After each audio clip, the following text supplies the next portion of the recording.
being no women in my family in Air Force or in Army, I wanted to do that. It started with that. I cleared a lot of exams, but in around 2022, I got a health issue which was not allowed for in an officer. So I had to give up on my pursuit of that.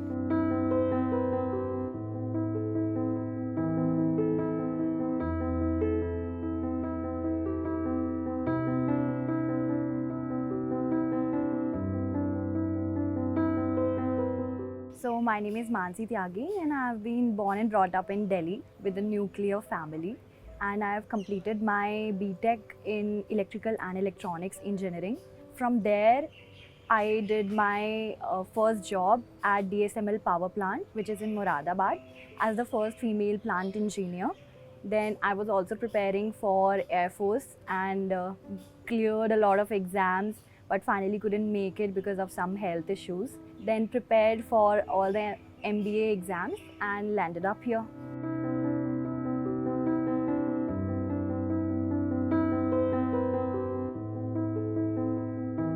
I lived very closely to an Air Force station, and whenever I used to visit on Air Force Day parades, I got motivated that I also want to, fly the airplane. Since the childhood, this was sort of a dream. Being no women in my family in Air Force or in Army, I wanted to do that.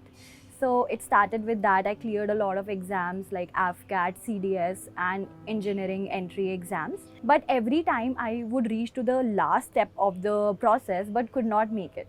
In around 2022, I got a health issue which was not allowed for in an officer. So I had to give up on my pursuit of that, and then I started preparing for my MBA exams. Because of my physical ailment, that was the issue which really tormented me. But because I had worked before in an organization and my HR manager was himself an retired Air Force officer.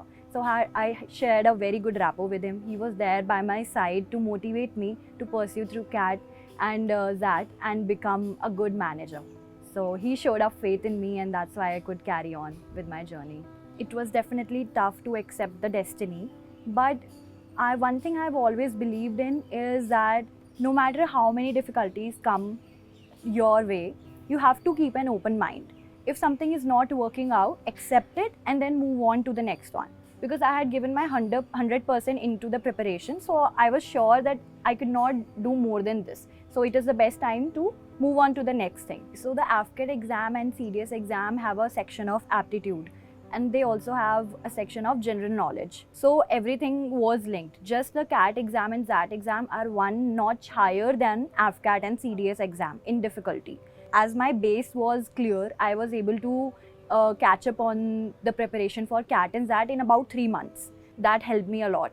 And also, when you go for these services, you have to prepare your personality in a way that you are good with GD, you are good with the interviews and everything. And that is also checked in any MBA entrance exam, any exam taken by the premier colleges. So that also helped me a lot. Because I had very less time, I had about 3 months, so the preparation was quite rigorous. I knew that not only do I have to work on my weak areas, which was quant to some extent and reasoning, but my strength was English and the other sections. So I prepared not only on my weakness but also on my strength. Every day in the morning, I used to give one sectional mock, and that was a 8 a.m. thing that I had to do. My day started with that. Then looked at what things did I miss, where did I go wrong. So I gave sectional mocks, not full length mocks in the beginning. Then when my capacity to sit for more hours increased, then I moved on to the full length mocks. And I took external help also to prepare because I had very less time. But most of it was self-study and giving mocks, sectional mocks.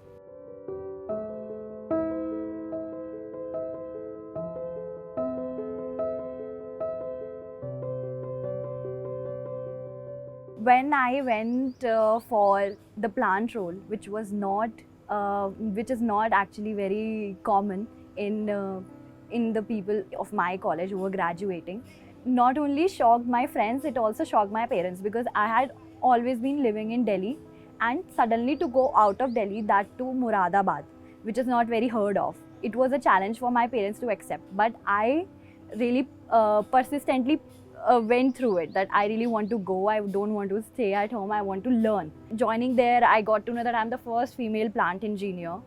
And things were very male dominated. You would not see any women there in electrical and engineering department. And the most shocking thing was that there was no female washroom there. I knew that I have to, fight for it or represent myself, that this is a basic need for the workplace dignity and we should have it. So I reached on to my HR manager, to the plant head directly. In my meetings, I mentioned that this is what is required. If you have started this initiative of hiring women as in the plant role, you need to go forward with it so that more of them can come in the next batch. Conversation started, and it reached up to the top hierarchy, and the steps that up to the MD, and the steps that were taken to build it were very quick from the management side. Anywhere you go, it is majorly you will see you'll find less women there. But at the same time, you really have to believe in yourself that whatever I'm going to do or whatever I'm going to say is 100% right, up to my understanding. So even if you think maybe it might be a little bit wrong, you still have to voice it out, because it will start the right conversation. And building up confidence is not a one-day thing, definitely. My journey with the Air Force and all the exams that I gave, they helped me a lot, because they instilled a faith in me that I can crack exams, I'm smart, I can crack interviews. All started with that. That is why I gained that confidence. And a person will have their ups and downs. They will do good sometime, they will make mistakes sometime. You have to accept your mistakes, work on them, and understand that you're not a perfect being. You cannot be a perfect being. You are in a learning phase. Even in my journey at Excel, we are surrounded by people who have achieved so much, far more than me. But I'm standing confident with them, participating in the same events with them, giving up my best shot at events and maybe winning them too. So you have to believe in yourself. Being an HR does align with that purpose of mine, of empowering people. The courses that we learn here and whatever learnings that our professors give us goes into the direction that how do we bring out the best capabilities in people, how do we nurture talent, how do we enable them to achieve their best, which has been my purpose somewhere before joining Excel. I have seen that it comes naturally to me to think about other people before myself. The education that we are getting here, the exposure that we are getting here, it is only making me confident in the ways that I can implement things better.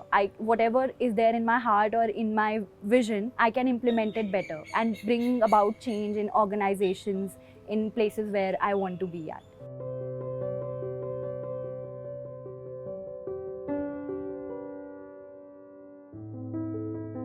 So I think being an Air Force officer would have been amazing for me, for my family would have.